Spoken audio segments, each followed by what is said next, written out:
to care for other people. So one thing that identify is where are you living? What's your home? What's your habit?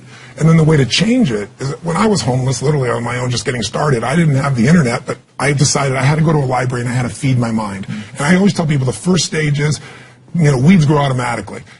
One of my teachers taught me, he said, every day stand guard at the door of your mind and feed it something good. Because if your worst enemy puts sugar in your coffee here, you're fine. If your best friend by accident trying to help you puts some strychnine, you're dead.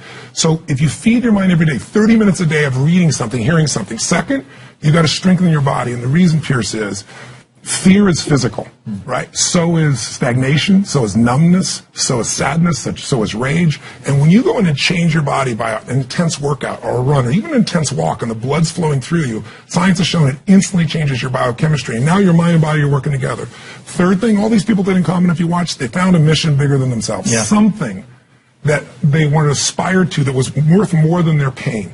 And then the fourth thing is you got to find a role model. You heard it with Nick.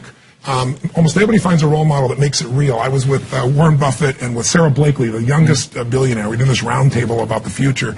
And when you listen to this woman, when women meet her, they don't just love Spanx, her product that made her a billionaire. They love this woman because she's a role model of what's possible. Yeah. When you get a role model, it becomes real to you if you get a plan, you get a goal plan, and you take massive action. And the last step, number 5, there's always somebody worse off than you are. I don't care what you've done. So if you can go help somebody worse off, it puts your life in perspective, and it also reminds you life's not about me, it's about we. I always tell people, the secret to a great life, the secret to living is giving. And when you realize there's something in you still to give, even if you lost your legs, even if you've been through a horrific financial situation, your life can improve, but more importantly, you'll have a meaningful life because your life will contribute to other people. You think about the first thing that determines whether you can do something or not, and I put that in this first box at the top here on the left side, it's potential.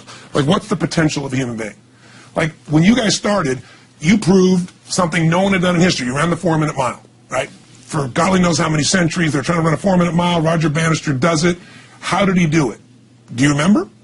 You did it in this industry, right? You made $1 million in a day. No one had ever done that in history, right? After you did it, a bunch of other guys are doing it because it became possible. Roger Bannister didn't just go physically practice. He made a shift in his head.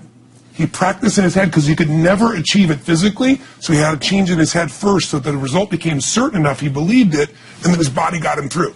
After Roger Bannister ran that 4-minute mile, within 2 years, 37 people ran a 4-minute mile. Wow. When no one in history had ever done it. Now, here's how it works. The potential for anybody getting your product is extraordinary. They can do what you've done as much, more or less. They can do whatever they want to do. The potential's there. The market's proven that. Whether or not they tap into potential has a lot to do with what action they take, which is the question you came to me with, right? Like, God, they all have potential, but they're not taking action. And we all know that the action they take is going to determine the results they get. That's pretty obvious. So most people have a belief about what their real potential is no matter what you tell them. And that affects how much action they take.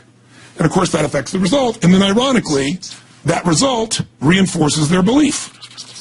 And then that belief affects it. So I'll give you an example. Let's say a person has unlimited potential, we all agree.